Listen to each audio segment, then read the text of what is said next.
Welcome to This Explainer. I am so glad you're joining me today because we are diving into a deeply fascinating and honestly pretty unsettling topic. We're going to be exploring unsolved disappearances in America's national parks.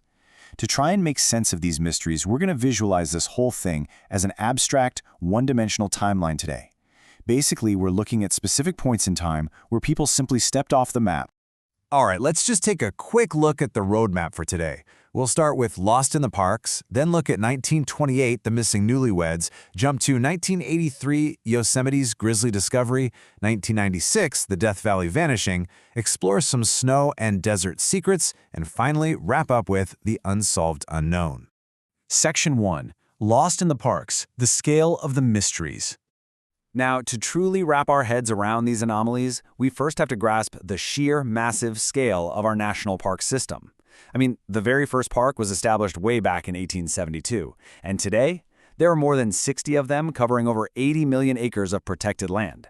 In 2024 alone, 94 million people safely visited these protected wilderness areas. And I really want to emphasize that word, safely.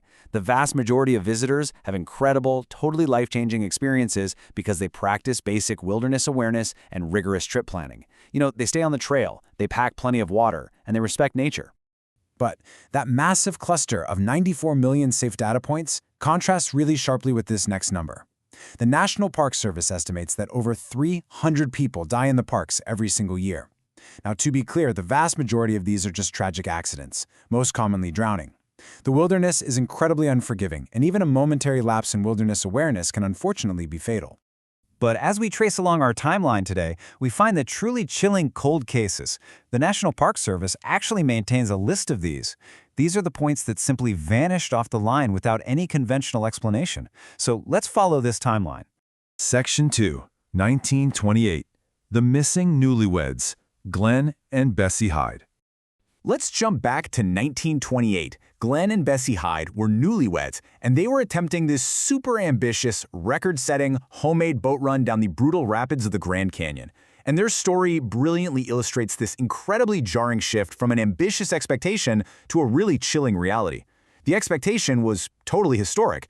Bessie would become the first woman on record to make that run. But the reality? Far darker. About a month after they were last seen, their boat was found totally intact. Literally, all their supplies were still right there in it. But Glenn and Bessie, they were just gone. Well, nature abhors a vacuum, right? So wild theories completely filled the blank space of this mystery. The most popular one?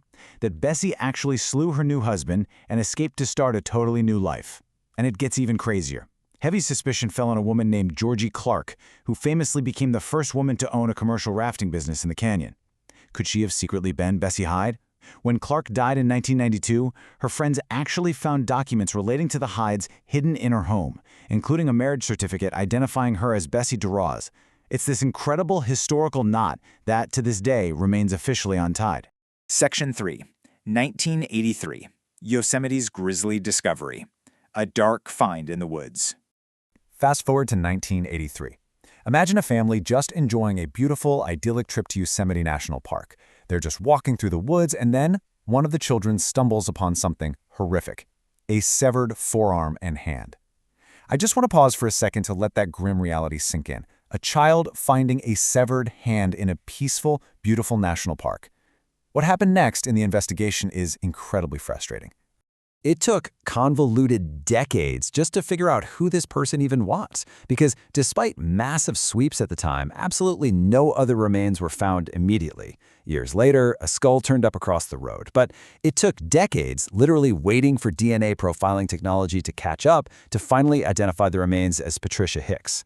And you might be wondering, why was she never reported missing? Well, it turns out she had fallen into the orbit of Donald Eugene Gibson, a disgraced cult leader. Now, it's really tempting to tie him to the murder, but authorities actually believe they are completely unrelated. Instead, suspect theories point to the notorious serial killer Henry Lee Lucas, who actually confessed to hundreds of murders he likely didn't even commit. Lucas died in prison before Patricia was even identified, meaning the absolute truth here is likely buried forever. Section 4, 1996, The Death Valley Vanishing, The Missing German Tourists. Okay, this next case is an absolute masterclass in why rigorous trip planning is literally a matter of life and death. In July of 1996, 4 German tourists, including 2 young children, vanished. Their rented minivan was found completely stuck in the sand in a roadless remote part of the park. The doors were firmly locked. A massive search kicked off with 250 people scouring the area. And the only clue they found? A single beer bottle sitting almost 2 miles away. The crucial point here is the environment itself. I mean, we are talking about July, the absolute hottest part of the year in literally one of the hottest places on Earth, where temperatures routinely climb above 120 degrees.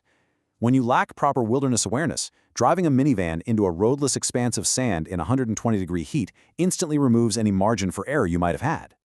Despite that massive 250-person sweep, it took more than a decade for 2 search and rescue members to finally find the bones of the adult tourists, a staggering 8 miles from the abandoned van.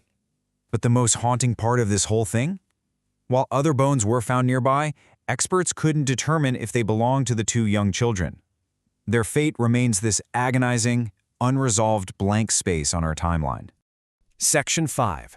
Snow and Desert Secrets, Mount Rainier and the Mojave. Let's contrast 2 completely different, totally extreme environments. First up, the freezing snows of Mount Rainier in Washington. Sheila Kearns was hired as a seasonal employee, and she moved her belongings into the Paradise Inn housing, super excited to stay through the winter. But when she failed to show up for work, a search began. But listen, winters in the mountains are absolutely brutal, and harsh snow completely halted the search efforts. The following spring, her bones were discovered scattered across a 300-yard area near a campground about a mile away. Notice how the harsh winter completely erased the timeline of Sheila's final days. Nature simply covered its tracks. It's just a stark, real-world reminder of why we absolutely have to respect extreme weather conditions. Now, let's pivot from freezing mountains to the scorching desert for this completely bizarre case from 2014 involving a man named Kenny Veach. Veach was a veteran hiker, and he posted online that he found a hidden cave shaped like a perfect capital M near Nellis Air Force Base. He claimed that as he approached it, his whole body began to vibrate uncontrollably, and he became so terrified he just turned around and ran away. So, naturally, his internet followers are encouraging him to go back and film it. But right before he decided to head back out, this incredibly ominous comment was left on his video. Do not go back there. If you find that cave entrance, don't go in. You won't get out. I mean, just imagine reading that and still packing your bags to walk right back into the vast, unforgiving desert. Well, he actually went, but he never returned. All anyone ever found was his cell phone, just resting near a vertical mine shaft. Kenny Veach and the M Cave itself remain missing to this day.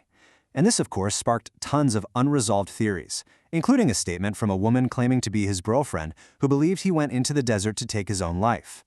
The actual existence of M Cave remains completely unproven, but from a purely practical standpoint, it highlights the absolute necessity of strict trip planning. You should never, ever venture alone into treacherous landscapes without a detailed, shared itinerary. Section 6. The Unsolved Unknown. Unanswered Questions.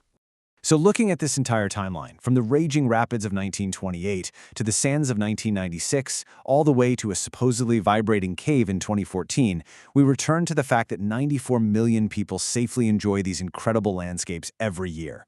They do it through awareness, careful preparation, and a healthy respect for nature. But we are always left to wonder about the few who don't return. What really happens when the trail ends? It's a lingering, haunting question for those who step off the map, out of the timeline, and into the unknown. Thank you so much for joining me on this explainer. Keep your curiosity sharp, always plan your trips carefully, and I'll see you next time.